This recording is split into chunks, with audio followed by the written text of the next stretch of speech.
പ്രിയപ്പെട്ട സുഹൃത്തുക്കളെ, എല്ലാവർക്കും നമസ്കാരം. ഒരു ചെറിയ ചോദ്യം. ലോകത്തെ ഏറ്റവും മനോഹരമായ താജ്മഹൽ പോലുള്ള നിർമ്മിതികൾ മനുഷ്യൻ മെഷീൻ ഉപയോഗിച്ചാണോ മനുഷ്യൻ്റെ കരങ്ങൾ കൊണ്ടാണോ നിർമ്മിച്ചിട്ടുള്ളത്? ലോകത്തെ ഏറ്റവും ടോപ്പ് ബ്രാൻഡഡ് കാറുകൾ, വാച്ചുകൾ, ഇവയൊക്കെ ഹാൻഡ് മെയ്ഡാണോ മെഷീൻ മെയ്ഡാണോ? ഉത്തരം വളരെ സിമ്പിളാണ്. എല്ലാം ഹാൻഡ് മെയ്ഡാണ്. ഞാൻ പറയുന്ന കാര്യം നിങ്ങൾക്ക് മനസ്സിലായിട്ടുണ്ടാവും. നമ്മുടെ കുട്ടികളൊക്കെ കൃത്യമായും ഒരു കൈത്തൊഴിൽ അഭ്യസിക്കേണ്ടതുണ്ട്. +2 കഴിഞ്ഞവർ നേരെ ഡിഗ്രിക്ക് പോകുന്ന ഒരു ഒഴുക്കിന് അങ്ങനെ പോവുകയാണ്. 10ാം ക്ലാസ് കഴിഞ്ഞവർ നേരെ +2 വന്ന് ചേരുന്നു. പക്ഷേ എന്തിന് ചേരുന്നു എന്നോ എവിടെയാണ് ചേരുന്നതിനെക്കുറിച്ച് കൃത്യമായ ഒരു ബോധം കുട്ടികൾക്ക് ഉണ്ടാവുന്നില്ല. അപ്പോൾ അതിനൊരു പരിഹാരം എന്നുള്ള നിലക്ക് നമ്മുടെ കുട്ടികളെ നമ്മൾ കൈത്തൊഴിൽ അഭ്യസിപ്പിക്കൽ വളരെ അത്യാവശ്യമാണ്. എന്തുകൊണ്ടാണ് നമ്മുടെ കുട്ടികളെ നമ്മൾ കൈത്തൊഴിൽ അഭ്യസിപ്പിക്കേണ്ടത്? വളരെ ചെറിയൊരു ചോദ്യമാണ്. പക്ഷേ ഒന്നാമതായി, ഏതൊരു കൈത്തൊഴിലെടുത്തുന്ന ആളുകളെ നിങ്ങൾ വീക്ഷിച്ചു നോക്കൂ. ഭയങ്കര കോൺഫിഡൻസോടുകൂടി അവരുടെ ജീവിതത്തെ നേരിടുന്നവരായിരിക്കും.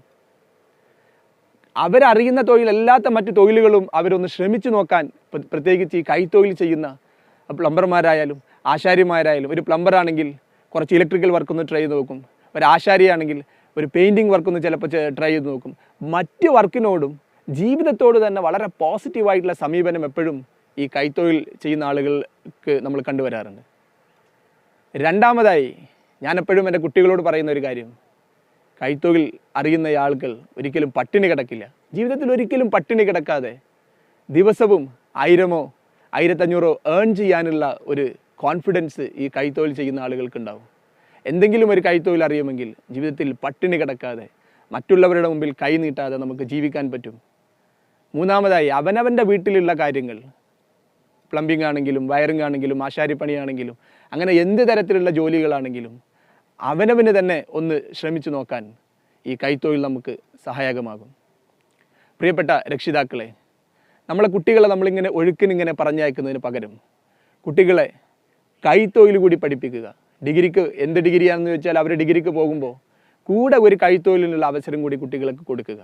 അവരുടെ അഭിരുചി അറിഞ്ഞ് അവരെ അതിനനുസരിച്ച് ഒരു ചെറിയ തൊഴിലെങ്കിലും അവരെ പഠിപ്പിക്കൽ ഇന്നത്തെ കാലത്തിന് വളരെ അത്യാവശ്യമാണ്. പ്രിയപ്പെട്ട കുട്ടികളോട് എനിക്ക് പറയാനുള്ളത്, നിങ്ങൾക്ക് നിങ്ങളുടെ ജീവിതത്തെ വളരെ പോസിറ്റീവായി കാണാനും നിങ്ങളുടെ രക്ഷിതാക്കളെ ഡിപ്പെൻഡ് ചെയ്യാതെ ജീവിക്കാനും ഒരു കൈത്തൊഴിൽ നിങ്ങളെ സഹായിക്കും. നിങ്ങൾ ജീവിതം സെറ്റിലാവുന്നത് വരെ, നിങ്ങളിപ്പോൾ സപ്പോസ് നിങ്ങളൊരു MBA എടുക്കുന്നു, നിങ്ങൾക്കൊരു മാനേജർ ആവണം, ഓക്കെ ഫൈൻ.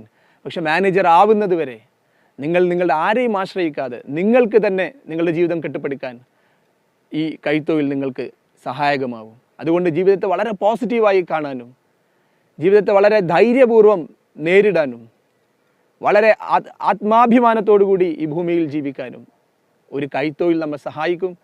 നിങ്ങൾക്ക് ഈ വീഡിയോ ഇഷ്ടപ്പെട്ടാൽ ലൈക്ക് ചെയ്യുക, ഷെയർ ചെയ്യുക, എൻ്റെ ചാനൽ സബ്സ്ക്രൈബ് ചെയ്യുക. എല്ലാവർക്കും ഒരിക്കൽ കൂടി നന്ദി.